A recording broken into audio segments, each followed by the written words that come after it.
Design ছাড়া একটা বিজ্ঞাপন দেওয়া মানে হচ্ছে মানুষের কাছে একটা মেসেজ পাঠানো যেটা কেউ ঠিকভাবে পড়েই না। অনেকেই মনে করেন যে শুধু বিজ্ঞাপন দিলেই সেল আইবে, কিন্তু বাস্তবতাটা হচ্ছে একটু অন্য।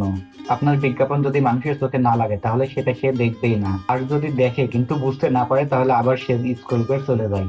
কারণ আমরা সাধারণত একটা পোস্ট যখন আমাদের সামনে আসে তখন সেটাকে অ্যাভারেজে 2 থেকে 3 সেকেন্ড দেখি, আর এর মাঝে যদি ক্লিয়ার মেসেজ না পাই তাহলে স্ক্রল করে আবার চলে যায়। ডিজাইন এখানে প্রথম কাজটা করে যে আপনার অ্যাটেনশনটা ধরে, তারপরে আপনার মেসেজটা ক্লিয়ার করে এবং মানুষের সামনে আপনার ব্র্যান্ডটাকে একটা বিশ্বাসযোগ্য ব্র্যান্ড হিসেবে উপস্থাপন করে। এই কারণে ডিজাইন ছাড়া একটা বিজ্ঞাপন দেওয়া মানে হচ্ছে মানুষের কাছে একটা মেসেজ পাঠানো যেটা কেউ ঠিকভাবে পড়ে না। আর বর্তমানে অনলাইনের দুনিয়ায় মানুষের কাছে অপশন অনেক বেশি, এই কারণে সে শুধুমাত্র সেই কন্টেন্টটাতেই থামে যেটা তার চোখে লাগে এবং সহজেই সে বুঝতে পারে আর তার কাছে প্রফেশনাল মনে হয়। এই কারণে ভালো ডিজাইন না দিলে আপনার বিজ্ঞাপন কখনো কাজ করবে না, কারণ আপনার মেসেজটা স্ক্রলের ভিড়ে হারিয়ে যাবে। এই কারণে ভালো বিজ্ঞাপন শুরু হয় ভালো ডিজাইন থেকেই।